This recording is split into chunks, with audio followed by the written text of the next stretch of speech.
sore, salam sejahtera bagi kita semua.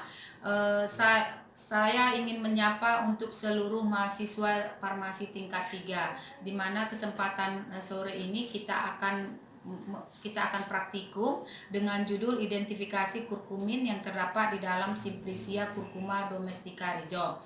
Nah, sebelum kita memulai untuk praktikum tutorial kita ini, saya ingin bertanya, apakah kalian semua dalam keadaan sehat-sehat?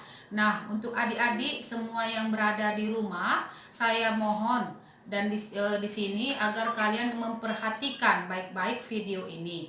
Sebelum video ini diputar, saya ingin mengingatkan kalian kembali bahwasannya di institut kita telah dilakukan penerimaan mahasiswa baru, khususnya untuk semua fakultas. Nah, jangan lupa ya mempromosikan fakultas farmasi kita kepada alumni SMA kamu atau kepada adik-adik kelas kamu.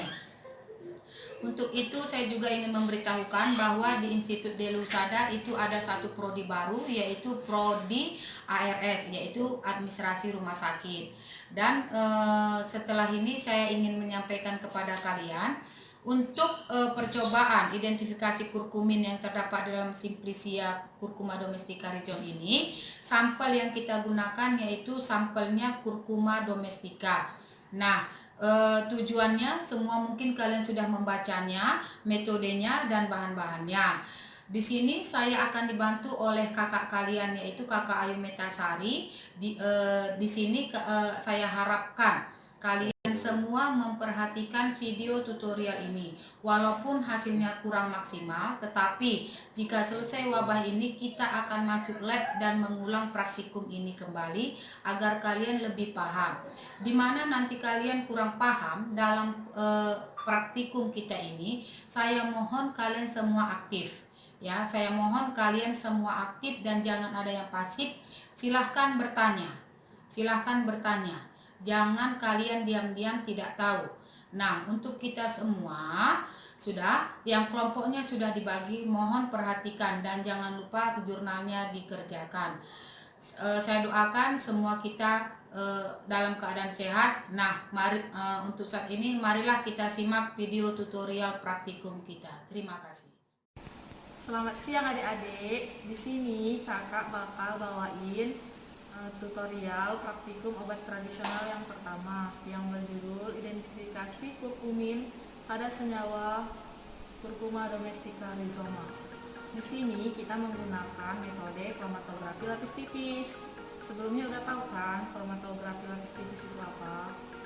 Kromatografi lapis tipis itu ada dua fase kan, fase diam dan fase gerak. Sebelum memulai praktikum ini, ada baiknya kita kenalan dulu ya sama alat-alatnya, karena di sini ada alat-alat baru yang digunakan. Alat yang pertama ini namanya chamber dan tutupnya. Ini berguna untuk peletakan fase gerak. Fase gerak yang digunakan di sini toluen dan etil asetat dengan perbandingan 9,3 dan 0,7. Fase diamnya itu namanya ini plat silika gel 254. Cara memegangnya itu seperti ini ya, Dek. Terus nanti di sini jangan lupa di batas bawahnya digaris dulu 0,5 dari bawah, 0,5 cm dari bawah. Di sini kan ditandai aja ya di pinggirnya pakai pensil untuk batas penotolan nanti. Baru nanti di sini dibuat larutan A dan B. A ini sampel, B ini sebagai larutan pembanding atau larutan bakunya. Jelaskan seperti ini. Alat selanjutnya itu kertas saring. Kertas saring ini dipotong sama tingginya seperti tinggi si chamber ini. Gunanya apa? Guna kertas saring ini untuk kita mengetahui bahwasannya si fase gerak tadi sudah jenuh atau belum. Nanti caranya kita masukkan dulu fase geraknya, baru kita masukkan kertas saringnya, kita biarkan selama beberapa menit lalu kita tutupkan. Setelah itu nanti apabila si fase gerak sudah merambat ke atas ini, sudah basah, itu tandanya bahwa si fase gerak ini sudah jenuh. Alat selanjutnya itu ada pipet totol. Ini gunanya untuk melakukan penotolan sampel di plat silika gel. Iya, ini namanya pipet totol. Ini alat yang baru. Ini namanya botol penyemprot. Nanti di sini diisi untuk penampak bercak pada noda yang diisi oleh vanilin dan asam sulfat.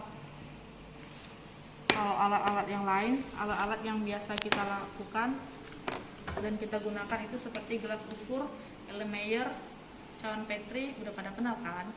Jadi ini ya perkenalan alat-alatnya, harap dipahami dan dimengerti. Terima kasih. Oke deh, selanjutnya kita perkenalan bahan-bahan yang digunakan ya.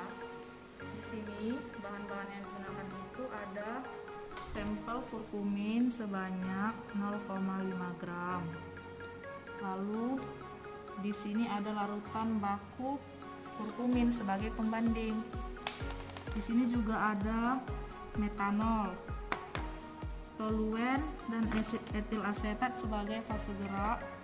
Ini ada vanilin dan asam sulfat sebagai penampak bercak nodanya. Di sini juga ada etanol yang gunanya untuk melarutkan si pembanding. Jadi ini ya alat-alat yang kita gunakan selama praktikum ini. Kita mulai ya dek praktikumnya. Langkah pertama itu sampel kurkumin tadi yang sudah ditimbang dimasukkan ke dalam Erlenmeyer. Lalu ditambahkan 5 ml metanol. Ini ya metanolnya.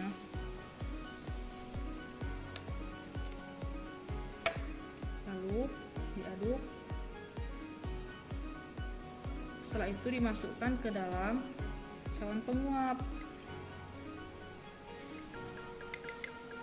Lalu dipanaskan. Lalu sampel dipanaskan 5 menit di atas penangas air dengan suhu 60 derajat.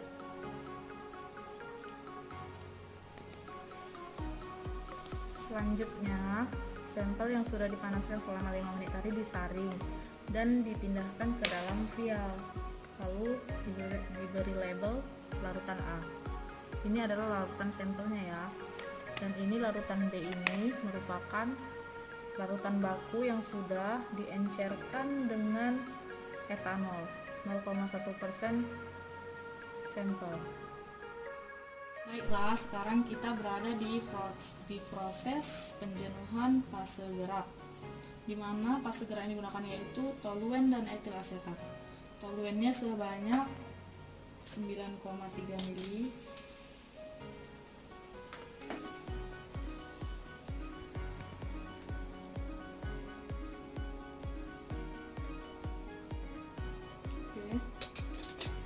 Dan etil asetatnya sebanyak 0,7.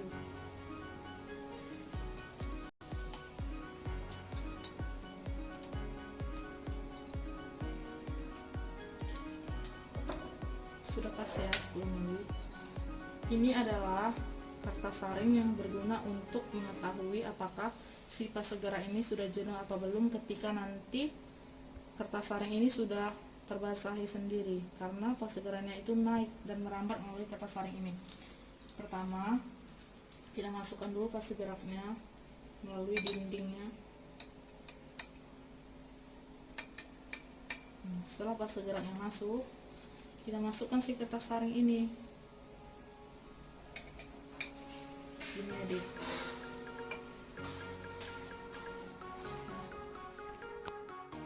Baiklah, sekarang kita sudah sampai di proses penotolan sampel pada silika gel.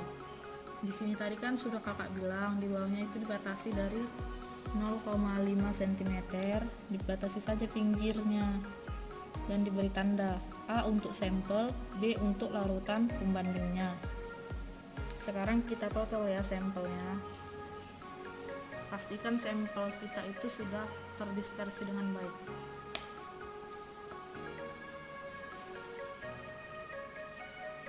Ini ya, jangan terlalu banyak. ditotolkan di atas yang sudah kita tandai.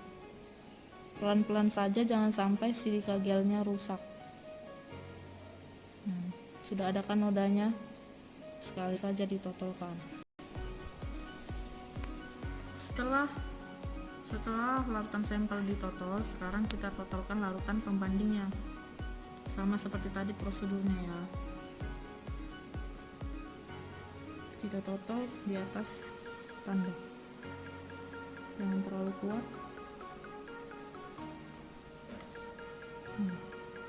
Sudah nampak kan bercak nodanya? Matikan bang. Setelah kita semprot, kita angin-anginkan dahulu selama beberapa menit. Kalau ada hair dryer boleh juga sih, tapi kalau tidak ada diangin-anginkan saja. Lalu kita amati hasilnya.